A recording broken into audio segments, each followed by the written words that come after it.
Good morning everyone. Today I will start with a new chapter, underwriting of shares. You know why the company issues shares.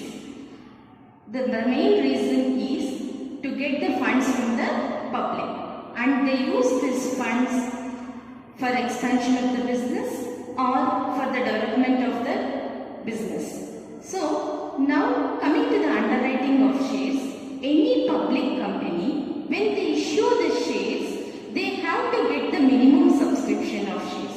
What is minimum subscription? Minimum subscription is the amount of capital which should be raised by issuing shares to the public. So, what is minimum subscription? Minimum subscription is the amount of capital what the company has to raise to start its business. Now, I would like to explain the concept underwriting of shares with an example to be much clearer. Okay? So, let us say ABC company. It is a new company. It wants to issue shares. It wants to issue shares to the public. So, when ABC company wants to issue shares to the public, it is a new company. So, therefore, there is risk involved in that. Risk will be there. What is the risk? Risk is that there may be the chances of under-subscription. So, if there is under-subscription, then the company cannot continue with the allotment activity. It has to refund the money back to the shareholders. So, minimum subscription is required for a company, and according to Companies Act, 90% is the minimum subscription what the companies has to get from the public. So to avoid this risk, the companies will approach the underwriters. So who are these underwriters? Underwriters are the people who make an agreement with the company. So underwriters are the people who make an agreement with the company that they will take up the part of the shares which are unsubscribed by the public. Let us think, suppose if a company issues 1 lakh shares, okay? So at that time, if it is scared that whether the entire 1 lakh can be subscribed by the public or not, so it will go to the underwriters, and underwriters will give guarantee for this subscription. Guarantee in what way? It is like, suppose if the total 1 lakh is not subscribed by the public, then at that time they will take up the portion of the unsubscribed shares, and the underwriters may be one or more also. So who are the people acting as underwriters? They may be underwriters, may be individuals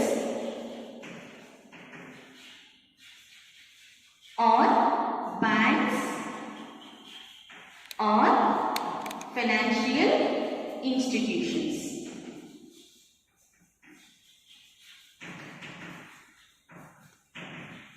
So, underwriters may be normal individuals or banks or financial institutions, and whatever the work they do, they charge commission for that. So, according to Companies Act, 5% is the commission charged for underwriting the shares, and 2.5% is the commission charged for underwriting of debentures. Okay, so finally, underwriting is an agreement between a company and the underwriters, where underwriters agree to take up the portion of the shares which are not subscribed by the public. Hope you understood the topic underwriting of shares and what is underwriting. So now I will explain types of underwriting.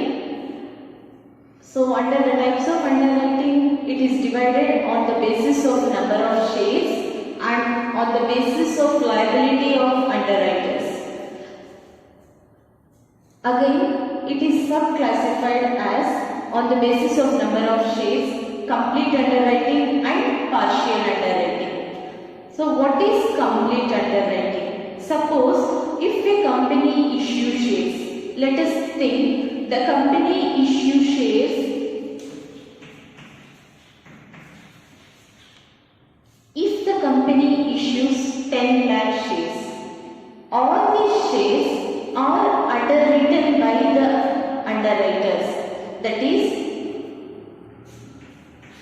A, he is one underwriter, he takes up 5 lakh shares. And B is one more underwriter, he takes up 4 lakh shares. And let us think C, he takes up 1 lakh share.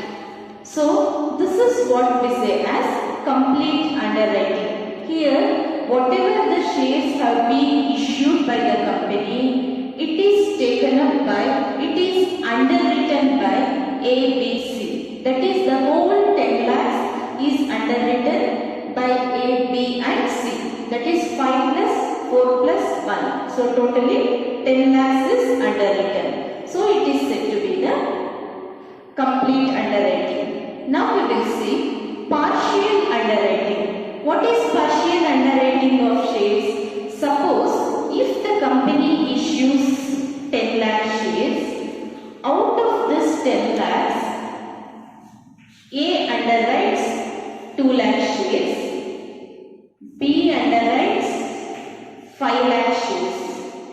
Okay? So this is what we say as partial underwriting. Here the whole 10 lakhs is not underwritten by the underwriters. That is not taken up by the underwriters. Out of 10 lakhs, only 7 lakhs is taken up by the underwriters. Remaining 3 lakhs is risk for the company. So that's why it is named as partial underwriting. Partial means partially underwriters agree to take up the shares. So now, on the basis of liability of underwriters, it is divided into pure underwriting and firm underwriting.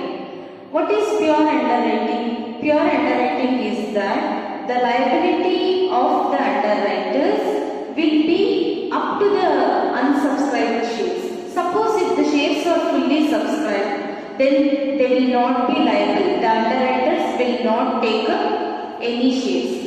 If it is unsubscribed, then only they will take up the shares. That is what we say as pure underwriting. Next we have firm underwriting. Firm underwriting means it is a definite commitment by the underwriters. Irrespective of the subscription of the shares, underwriters have the liability to take up the shares. This is what we say as firm underwriting. What is marked application? So, you know that the company will make agreement with the underwriters. Then at that time, when the company receives the applications, it may not be knowing from which underwriter it got the application, whose efforts is there. So, to find out the liability of underwriters is difficult over there. So, what the company will do, it will stamp on the applications so that to make it out which company, which underwriter, through which underwriter that application has been received. This is what we call as marked applications. For example, let us think XYZ is a new company. It has entered an underwriting agreement with 2 financial institutions. Let us take SBI and ICICI.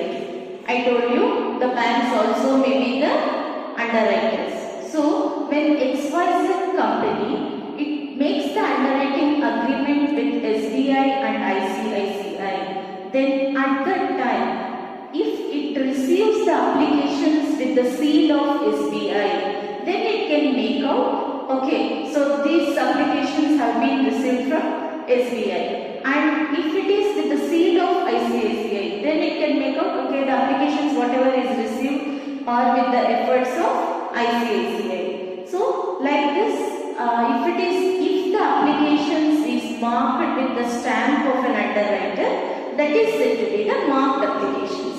And whichever don't have any stamp of the underwriters, they are said to be the unmarked applications. So it is considered unmarked applications are from the company and marked applications are from the underwriters. Why this is required? To know the liability of the underwriters. I told you already that when the underwriter's liability is to be calculated, out of the unsubscribed shares, whatever is their part, they will buy those shares, right? So here if there is no bifurcation, at that time it's not possible for the company to make out the differentiation. So the applications will be marked. So finally, marked applications means the applications which have the stamp of the underwriters, respective underwriters. And unmarked applications means which don't have any stamp of the underwriters. Generally, unmarked applications is considered the applications is given by the, issued by the company. Okay. So this is regarding the marked applications and unmarked applications. Next we will, now I will explain advantages of underwriting. So when the company goes with an underwriting agreement, then at that time before underwriting of shares, the company may be scared, or the people, the promoter of the company may think that, so suppose if it doesn't get the minimum subscription, what to do? The company cannot start the business, or it cannot go with the allotment of shares. So underwriting of shares makes the company's subscription of capital become certain because of underwriting.